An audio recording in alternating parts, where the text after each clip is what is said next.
Hello and welcome to my YouTube channel, Neri the Coder. Today in this lecture we're going to be talking about garbage collection in JavaScript. In the previous videos we talked about objects, we talked about object references and how we can copy one object to another and how it references the object. A variable can reference an object in the memory. And today we're going to be talking about garbage collection. Before diving into the lectures, please make sure that you watch the previous videos on the JavaScript tutorial in order to follow along. Let's just dive into the lecture. Memory management in JavaScript is performed automatically and invisibly to us. We create primitives, objects, functions, and all that takes memory. So what happens when something is not needed anymore? How does the JavaScript engine discover it and clean it up? So for that, JavaScript has a concept that's called reachability. The main concept of memory management in JavaScript is called reachability. Reachable values are those that are accessible or usable somehow. They are guaranteed to be stored in the memory. There is a base set of inherently reachable values that cannot be deleted for obvious reasons. But for instance, the currently executed function, its local variables and parameters, other functions on the current chain of nested calls, their local variables and parameters, and global variables, and any other values is considered reachable if it is reachable from root of any reference or by a chain of references. For instance, if there is an object in a global variable, let's say, and that object has a property referencing another object, that object is considered reachable, and those that it references are also reachable. There is a background process in JavaScript engine that is called garbage collector. It monitors all objects and removes that have become unreachable. Let's just take a quick example and see how it really looks. I'll remove the previous code and we'll write our new code over here. Let's say we have an object that we call user over here, and we have a property called name, and the value of it is John, for example. How does it look in memory? So let's just take a look into a diagram. You can see this is how a user object or a user variable refers to an object in memory. You can take an example of an object over here. Here the arrow depicts an object reference. The global variable user references the object named John. We'll call it John for brevity. The name property of John stores a primitive, so it's spent inside the object. If the value of user is overwritten or initialized by another value, then the reference is basically lost. Let's say we overwrite the value of user and assign it null, then the reference will be lost, so we will no longer have access to the object in the memory. So in this example, you can see when we assign the user variable, reassign or initialize it with something else, then the reference that it already had in the memory to an object, it will be lost. So you can see the trash icon over here that it loses the references. So this is how it works really. Now John property become unreachable. There is no way to access it, actually no reference to it. Garbage collector will jump the data and free the memory. Now what happens if we have two references? Let's imagine we copy the reference from user object to the admin object. Let's say I have this object called user and I create another object over here and call it admin, and I just assign the user variable or the user object into the admin object. So now how does it look in the memory? Let's take a quick look. So in the memory, the user object will and the admin object will look like this. So we have two variables, user and admin. They're global variables because they're not inside any scope, and they're referencing the same object over here. So what happens now if I do the same to this and I assign something else to the user? For example, I assign null to the user variable. So the user variable will just lose the reference to the object in the memory.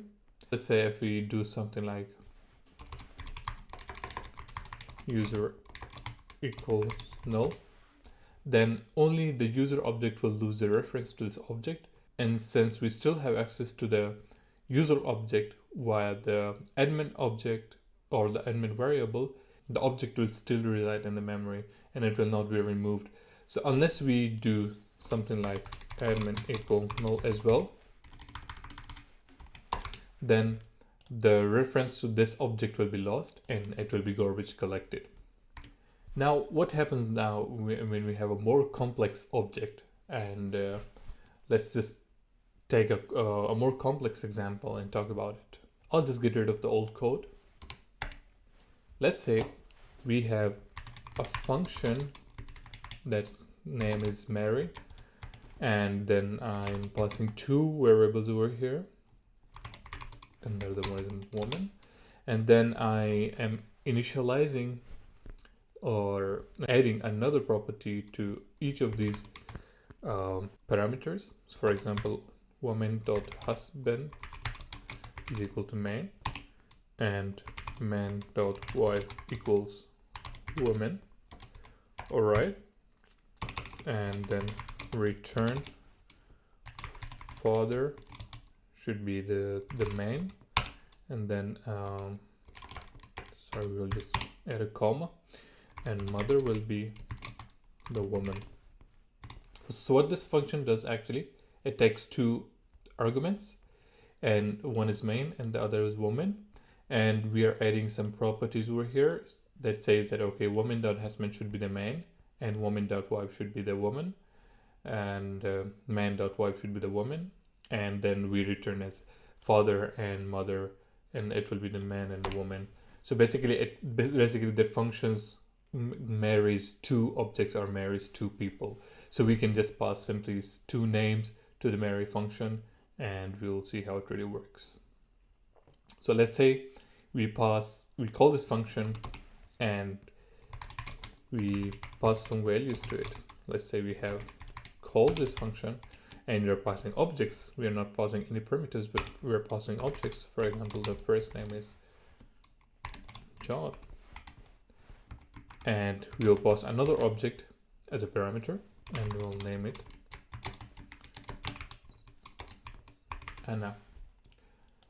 So now what happens is, how does this look in the memory? Let's take a look. This is how it looks in the memory. So we have the global variable called family that we declared, and that is basically an object, and that object has two property called father and mother, and the father name is basically John that we just passed to the function. The mother name is Anna that we just passed to the function as well, and these two objects are interrelated, so they're husband and wife. So this is how it would look in the memory. As of now, all objects are reachable and we can access them, so there is no garbage collection happening.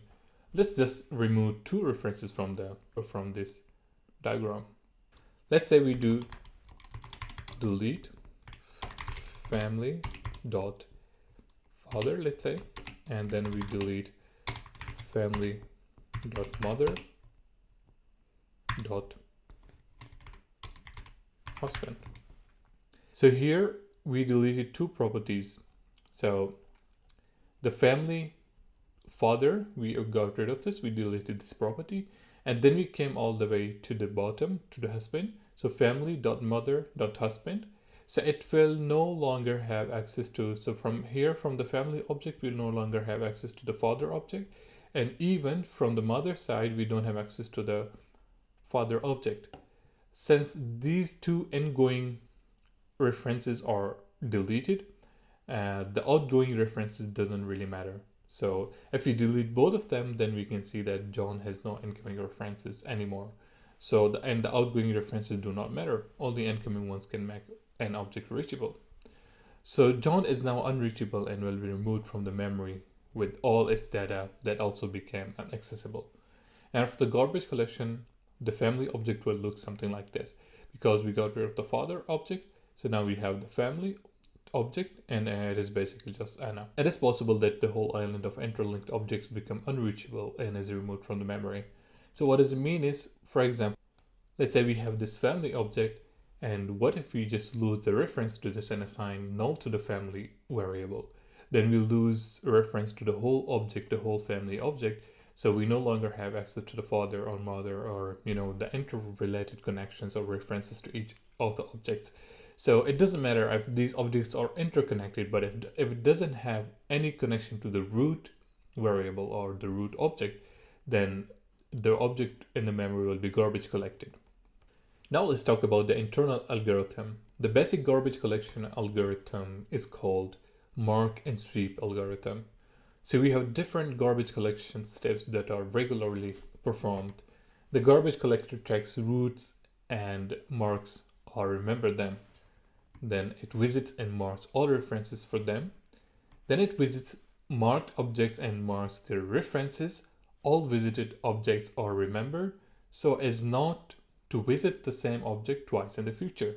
So on until every reachable from the root references are visited.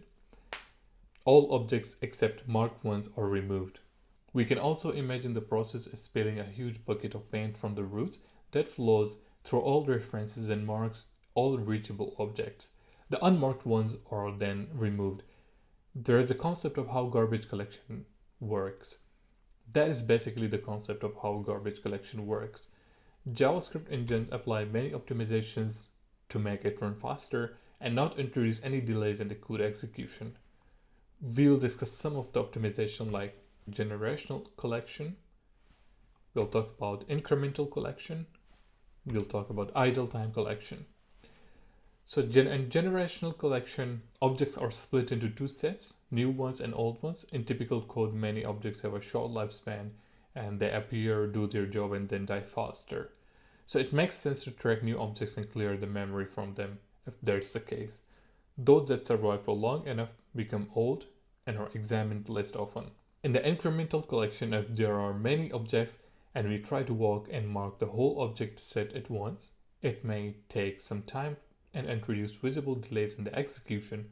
So the engine splits the whole set of existing objects into multiple parts and then clear these parts one after one.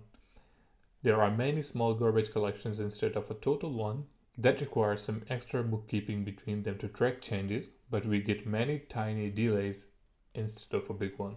The third one is idle time collection. The garbage collector basically here tries to run only while the CPU is idle to reduce the possible effect on the execution. There exist other optimizations and flavors of garbage collection algorithms. As much as I'd like to describe them here, I have to hold off because different engines implement different tweaks and techniques. And what's even more important, things changes as engines develop, so studying deeper and advanced without real need is possibly or probably not worth that. Of course, it is a matter of pure interest, then there will be some links that I'll drop in the description below. So this is basically the end of this lecture, and I hope you have learned something new from this lecture. Please make sure to subscribe to the channel, share the video, and until that, I'll see you in the next lecture.